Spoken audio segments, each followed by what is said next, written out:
Bonjour à tous, nous aimerions vous présenter aujourd'hui les 4 évangiles et les actes des apôtres, guide du lecteur de la Bible. 3. Les livres historiques du Nouveau Testament, par Charles Rochedieu. Il s'agit là d'une introduction très fouillée à ce qu'on appelle les synoptiques, c'est-à-dire les évangiles de Matthieu, Marc et Luc. En effet, les 3 premiers évangiles, appelés synoptiques, ce qui veut dire en grec « voyant ensemble », donne plutôt le tableau de l'activité extérieure de Christ. Le 4e, l'évangile de Jean, rapporte surtout ses entretiens intimes. Les synoptiques donnent plutôt le profil de Jésus, tandis que Jean nous permet de voir son maître de face et en quelque sorte de plonger nos regards jusque dans le fond de son âme. Les synoptiques ne font guère que consigner les principales données de la tradition qui se formaient par la prédication apostolique, tandis que Jean fait appel à ses souvenirs personnels. Des paroles de Jésus, les synoptiques en mentionnent qui se rapportent à bien des sujets divers, entre autres à diverses questions de morale, tandis que Jean n'a guère conservé que celles qui se rapportent ou à la personne même de Jésus ou aux relations les plus intimes de l'âme avec son Sauveur. Il ne raconte point de paraboles proprement dites, mais rappelle seulement des images destinées à illustrer la vie de communion avec celui qui est la vie, tel que le pain vivant, le bon berger, la porte, le cep, etc. Nous aimerions lire l'introduction au Nouveau Testament de Charles Rochedieu. Le même mot grec signifie à la fois alliance et testament. Hébreux 8, versets 6 à 13, et Hébreux 9, versets 1 et 15 à 20. L'alliance nouvelle et définitive de Dieu avec les hommes ayant pris, par la mort du testateur, le caractère d'un testament, les 27 écrits qui en forment comme le document sacré ont reçu le nom de Nouveau Testament. De là vient que, par analogie, les 39 écrits de l'alliance préparatoire ont été appelés Ancien Testament, bien que cette alliance n'ait pas eu besoin pour entrer en vigueur de la mort d'une des parties contractantes.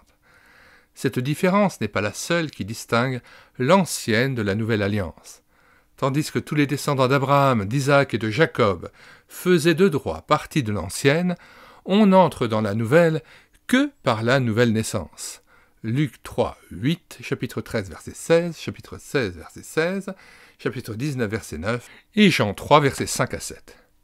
L'ancienne avait nécessairement un caractère provisoire et imparfait, en tant que préparatoire, tandis que la nouvelle est parfaite et définitive. Hébreux 8 à 10, Galates 3 à 5, Romains 3, versets 20 à 26, Colossiens 2, versets 8 à 19, Luc 1, versets 68 à 75, et 2 Corinthiens 3, versets 6 à 18. Toutefois, l'ancienne alliance ayant préparé la nouvelle, l'étude de l'Ancien Testament, dans lequel les enseignements du Nouveau Testament plongent leurs racines, est indispensable à la pleine intelligence de ce dernier. Les écrivains du Nouveau Testament étaient tous plus ou moins nourris de l'Ancien Testament qu'ils appellent tantôt l'Écriture ou les Écritures, tantôt la loi et les prophètes, ou plus complètement la loi, les prophètes et les psaumes, et qui sert de base à leur enseignement comme à leur foi. On trouve aussi les Saintes Écritures, Romains 1, verset 2, les Saintes Lettres de Timothée 3, 15, ou tout simplement la loi, Jean 10, 34, Jean 12, 34, 1 Corinthiens 14, 21. Pour désigner l'ensemble de l'Ancien Testament qu'on divisait cependant en 3 parties, la loi de Moïse, les prophètes et les psaumes, comprenant nos livres des psaumes, des proverbes, de l'Ecclésiaste et du Cantique des Cantiques. Aussi, le Nouveau Testament est-il rempli d'allusions à l'Ancien Testament et même de citations de passages de l'Ancien Testament qui sont donnés tantôt d'après l'original hébreu, tantôt d'après la version des Septante, voire les prophètes d'Israël, page 92. Soit le guide du lecteur de la Bible numéro 2 que nous vous proposons en téléchargement gratuit. Avant de poursuivre cette introduction de Charles Rochedieu, nous signalons bien entendu que nous avons mis à votre disposition en téléchargement gratuit sous forme de book cet ouvrage, les livres historiques du Nouveau Testament, les 4 évangiles et les actes des apôtres de Charles Rochedieu. Donc vous vous rendez dans la description, les commentaires de cette vidéo, et là nous avons mis différents liens que vous pouvez actionner pour pouvoir télécharger gratuitement cet ouvrage et bien d'autres encore. Retour à la lecture de cette introduction. Le Nouveau Testament est en effet non seulement l'aboutissement, mais l'accomplissement de l'Ancien Testament, la réalisation de ce qui, dans l'Ancien Testament, n'est qu'à l'état de figure, de type ou de promesse. Colossiens 2,17. Par ces prophéties, l'Ancien Testament avait préparé les cœurs à l'attente du Messie.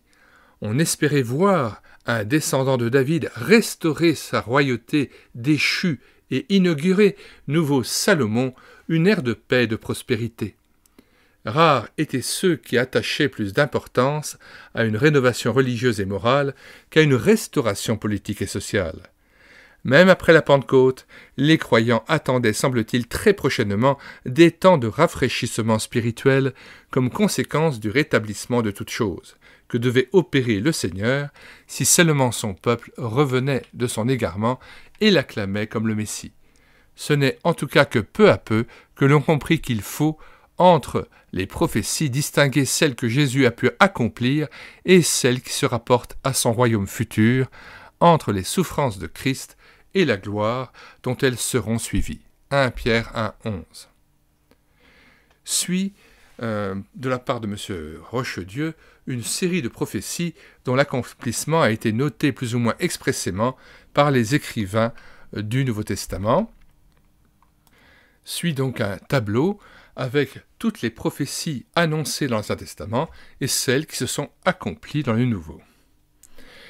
Il est possible que tels des écrits du Nouveau Testament aient été rédigés d'abord en hébreu ou en araméen, les discours de Matthieu par exemple, quelques fragments de Luc et l'Apocalypse. Mais ils ont été d'emblée publiés en grec, le grec étant devenu au commencement de notre ère la langue universellement connue sur les bords de la Méditerranée et dans tout l'Empire romain. Étant donné la longueur de cette introduction, nous sommes obligés de choisir certains passages privilégiés.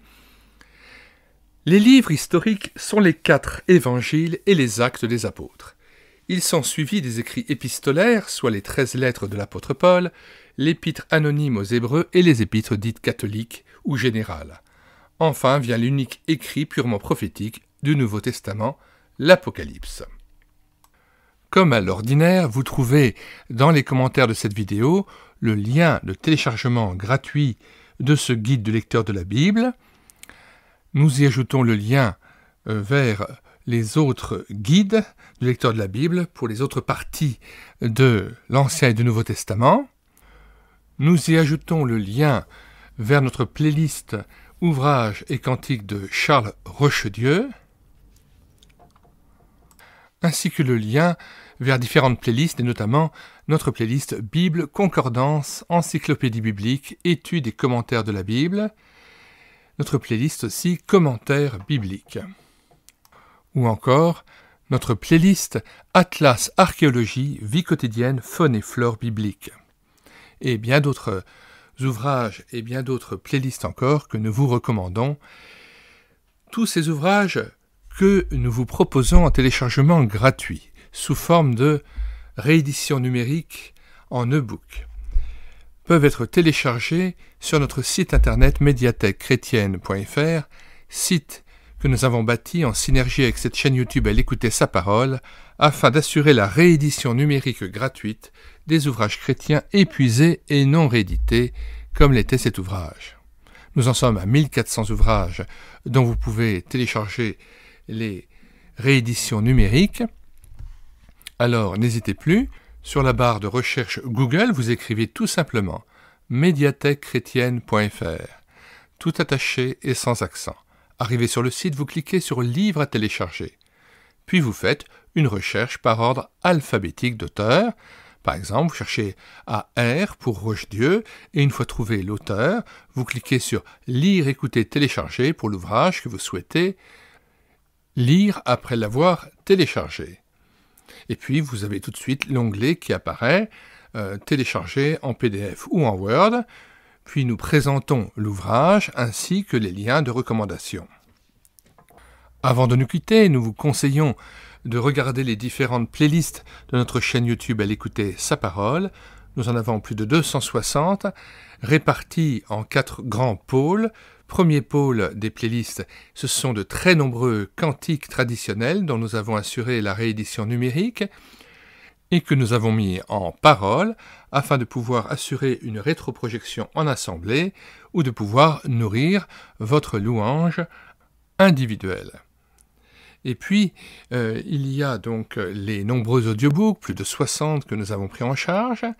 Il y a ensuite les albums et BD chrétiennes que nous avons lus et filmés avec caméra document, et les centaines d'ouvrages que nous présentons sur cette chaîne YouTube, répartis en différentes playlists selon les thématiques auxquelles ils appartiennent et auxquelles ils renvoient. Si vous voulez être mis au courant des nouvelles vidéos que nous faisons paraître chaque jour, eh bien abonnez-vous à cette chaîne YouTube à l'écouter sa parole. Nous vous disons au revoir et à bientôt pour une prochaine vidéo.